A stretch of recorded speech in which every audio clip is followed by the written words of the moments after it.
Hi, welcome to this session on becoming more sustainable within our food systems and networks. This session will hopefully help you to understand how you can become more sustainable in your practices, resource use, as well as in your food systems. The hints, tips, and advice will not be unique to just your setting, but there may also be ways you can become more sustainable in your personal life, as well as invoking behaviour changes with the families you come into contact with and the locations you operate from.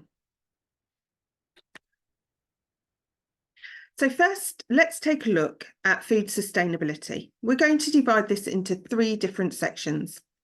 Food waste or wasted food, so looking at the difference and the impact this has, as well as ways to reduce it. Growing your own, this is the ultimate sustainable, seasonal, local food source. And food miles, where does our food actually come from? And could we buy more locally and make better sustainable choices with regards to maybe seasonality as well? So food waste or wasted food. So often these are bunched together. Is there a difference? Well, yes, there is. Food waste is the parts of the food that we can't eat, such as shells or bones, skins, peelings, that kind of thing. Whereas wasted food is the food that could have been eaten, but was thrown away. So in the UK, we throw away 30.8% of all food purchased. Now, this is only in UK households, so this is just domestic wasted food. This doesn't account for supermarkets, restaurants, schools, or any other kind of setting. 6.5 million tonnes of food is wasted by our UK households every year. And that equates to 4.5 million tonnes of which is edible. So this is food that could have been eaten. So it's where we've maybe pre-prepared too much food that can't be eaten all in one go, or where we've made sandwiches and the crusts are cut off. So crusts are totally edible. So that's included in there. That would make a difference to the average family household of around £728 per year. Now, that's not to be sniffed at, especially as we are going through a cost of living crisis and food prices are quite high because of inflation. We can't really afford to be throwing good edible food away. And we know that you come into contact with lots of families that struggle to put food on the table. So we need to make a difference. We've created some activities that can be used to support this area, both in your setting and for children to take away and do at home. So one of our challenges is to look at what food is being produced and what else we could do with that if there was some left over, or if we could do something with food that we haven't cooked yet. So we could save for later, we could share with others, we can freeze foods. And there's probably lots and lots of other things that we can do as well. So this is an activity that you could do in your setting using the food that you're serving. So if the children weren't able to eat everything that you've prepared, what else could be done with that food instead? Make it a real life scenario, or you can just use the examples here on the card. This kind of wasted food is really closely linked to things like portion sizes.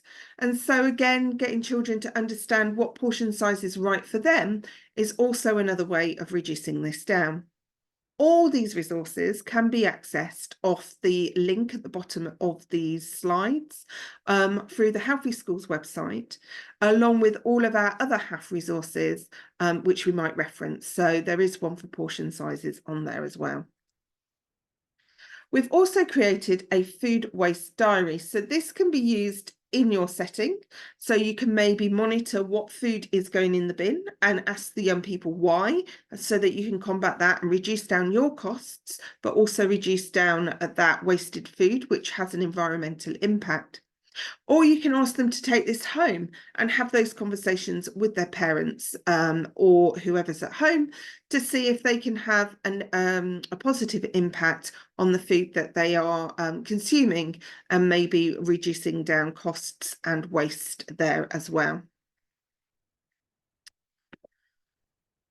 So then we're coming on to growing your own food. So this is the ultimate sustainable way of making sure that when we grow food, it's local because it's grown in often our own gardens or on a windowsill box or within your setting. And it's obviously going to be seasonal. We're not going to be able to grow things unless we've got greenhouses in times of the year that they're not meant to grow in. So some shop bought produce has lost as much as a third of its nutritional value. So, for example, a bag of spinach has lost 80% of its vitamin C content that's listed on the packet. We don't use chemicals, pesticides, herbicides when we grow our own at home. And actually 40 years ago, potato crops were sprayed with around 5 different chemicals compared to around 30 today. So that's a massive increase in those chemical usage. And it can reduce the cost of fresh food. So we know fresh food costs a lot more than processed food. If we're growing our own, it's a simple cost of a packet of seeds. And often we can harvest those seeds from food that maybe has been left to go off, or are seeds that we don't eat anyway, like the seeds in the middle of bell peppers, for example, sakes. There's 123 different chemicals that have been found on our fruit and veg that are provided to schools. This information's come from the Department of Health. So we know that there's a massive problem with our food networks and our food securities. Now that's come about through lots of different things. Our soils are depleting in a rate of knots because we're building on land, but also those soils are becoming less useful for food growth because of soil erosion, and the vitamins and things that are needed within the soil to grow food are also reducing. So we need to make sure that we are using the food that is being produced as much as possible. Research has shown that if we grow our own food, it's less likely that we're going to waste it because we're the ones that have invested that time and energy into growing it, which means we're more connected to it. So therefore, we are actually going to eat more of it. So just to give you an example of cost differences, you can buy a packet of tomato seeds for around £2. You can get them free for an old tomato, like we've just said. But if you were to go into the store and buy the same kind of yield, so we'd expect around 6 kilograms per plant, a supermarket would charge you £3.20 per kilogram. So that would be a total savings of around £19. So that really does help to put it in perspective when it comes to thinking about the cost of our food as well as where it comes from. So children don't often understand where our food comes from, how it's grown, or how it's sourced. So if you're using fresh and raw ingredients within your setting, ask them where they think it comes from. Does it come from underground? Does it come from trees? Does it come from plants or above ground? Or does it come from animals? And I think you'll be really surprised at their lack of knowledge in this space. So it's a really good idea to look at this and then maybe think, okay, so strawberries come off plants above the ground, but can I get those in December if I grow them myself? Or can I only get those in summer? And if that's my favourite fruit, what other kinds of fruits are there that are around in the winter season or in the autumn season? And so getting them to make those connections between the different concepts of how our food grows and where it grows. And we can also grow food from lots of different sources. So this is a way of growing from food waste. So this is the stuff that we wouldn't normally eat. We would chop off and throw away. We can actually regrow it on a windowsill in some water and then transfer and plant it outside in some soil to regrow itself. So we've created a guide to help and support schools in this area. The other thing is composting. So composting is a really great way to reduce down the amount of food that goes off to landfill, but also is useful if you are growing your own. And you don't have to have a massive amount of space to do composting. You can do it in a plastic tub, as is shown here. So this is really useful if you're limited on space, but also if you don't own your own space. It's something that maybe you could start at home and then bring along to your half sessions, or get the children to start off and then take it away with you at the end when you've finished. So it's a really practical way of getting young people and adults alike involved in composting, which otherwise can be quite confusing.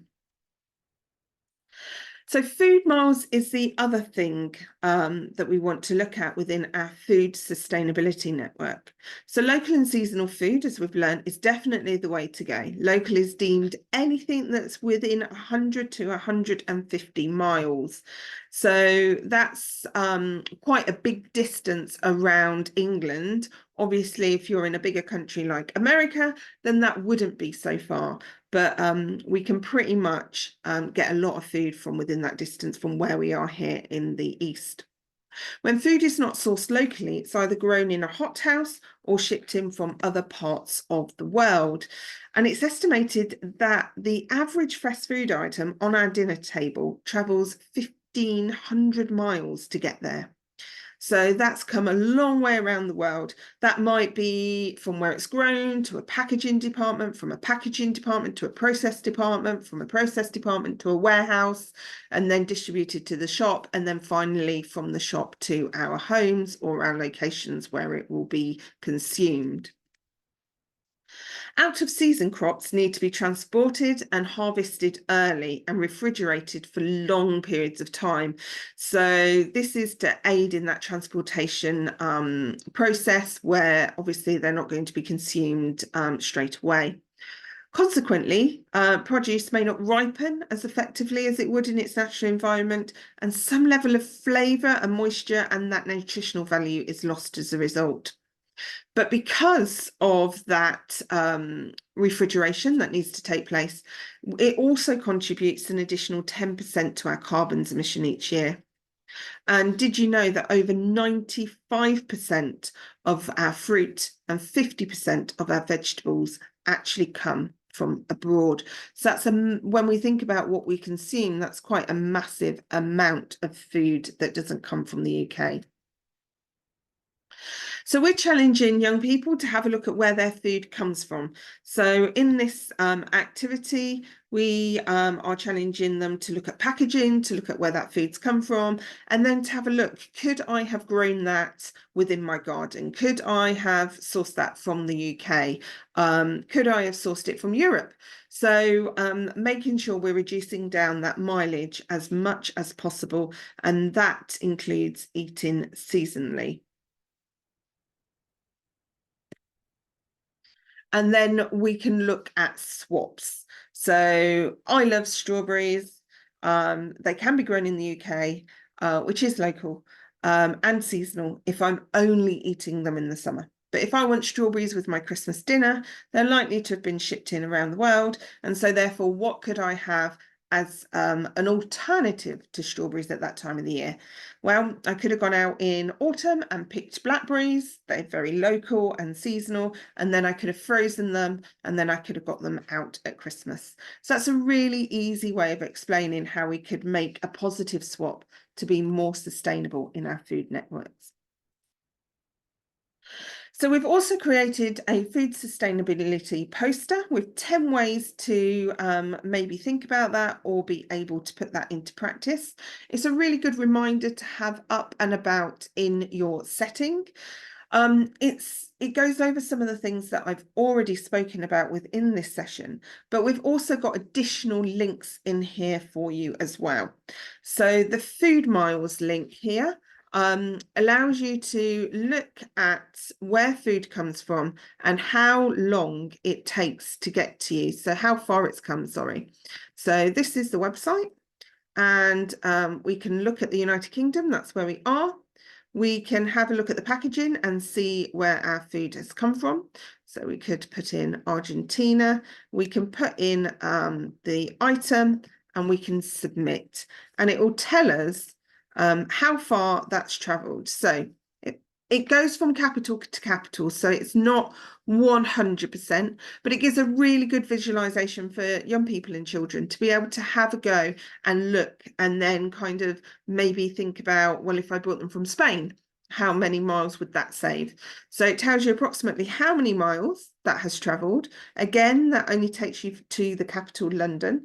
So we would have to factor in that transport from there to the east area, and then from the supermarket to our homes.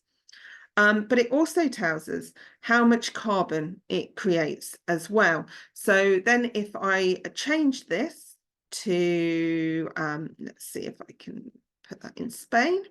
And I did the same again, and I submitted that.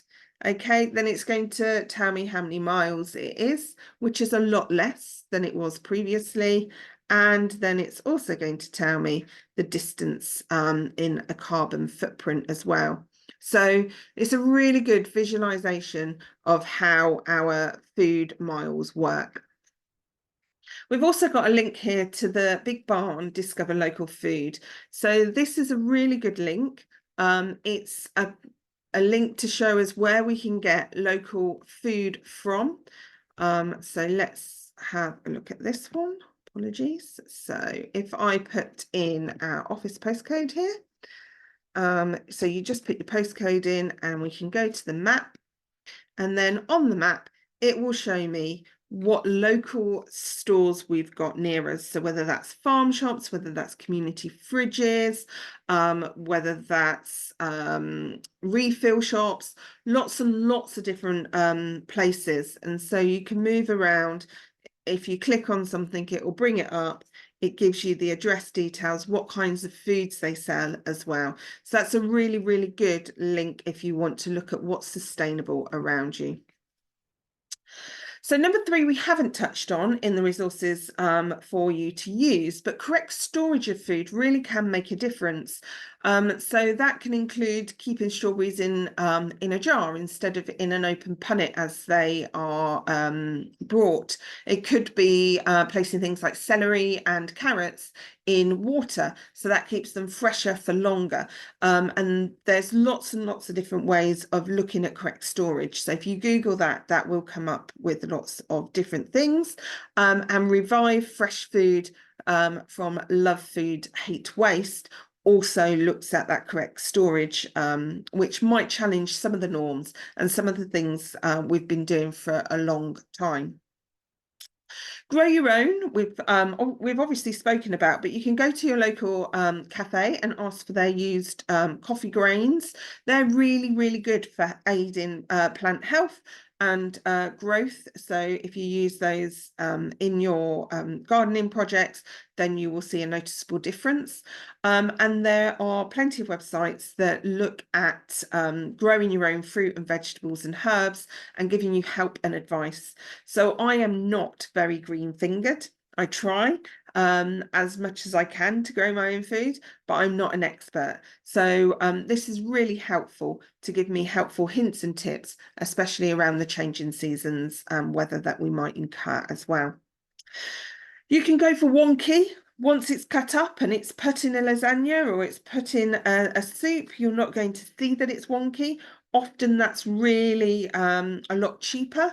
But also that's making sure that that veg doesn't go in the bin. So this might be veg that would otherwise be discounted by supermarkets, left behind, and not used at all. So it's really good to start seeing those in wonky veg boxes or bags and using those rather than making sure everything was perfect, because we know that everything is not.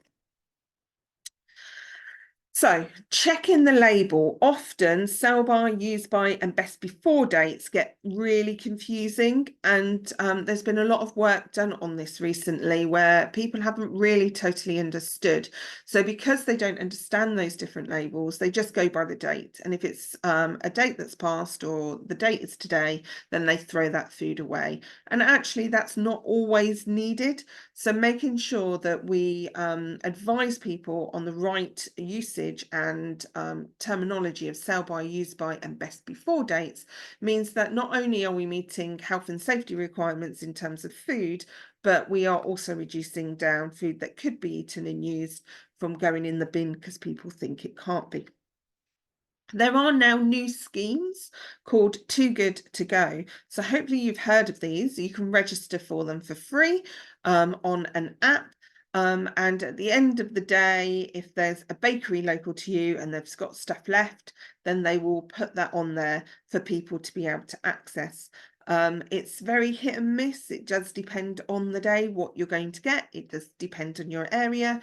But again, it's another way of getting cheaper goods and saving them from going into landfill. Finally, going back to that compost point, if you don't want to create your own compost, you can access free compost. So the the Water Beach Recycling Centre is where all of our garden waste goes. And so they filter that, they sieve it all through, they take out all the weeds and all the stuff that's not good for that soil. They create compost and then it all gets piled up outside the front. And so anyone from the community can go. You've got to take your own bags. You can go and fill them up and take them back with you, and you can use them for your settings. So really good if you're going to be doing any growing. And then finally, refill shops. Refill shops are amazing. So not only are we looking at food in a different way, but we're reducing down that single-use plastic, all that packaging that comes with our food networks as well. So there is a list on these links for both South Cambridgeshire and Cambridge area for local refill shops that you can go and visit.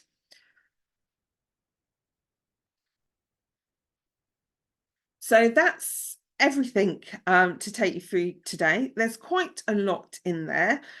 Take some time to have a look at those links, explore what's available, think about your own practices and what you might like to include as part of your HAF provisions. There is an additional link on here that is on the screen at the moment. So we've got a Healthy Families page on the Healthy Schools website. This is where lots of activities that are going on in different areas across Cambridgeshire and Peterborough are listed. They're often free activities. They're linked to either physical activity or food and nutrition for families to go along and get involved with. So you might like to take a look there and see if there's anything you'd like to signpost any of the families that you're working with too.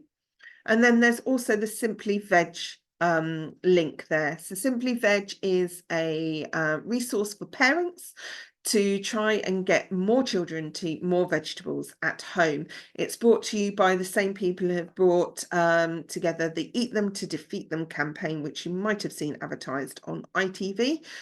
It's a really, really good resource with lots of ideas and recipes that you can direct your families to, and there might be some that you might want to use in setting as well. So I hope that's been useful, and I look forward to seeing you next time.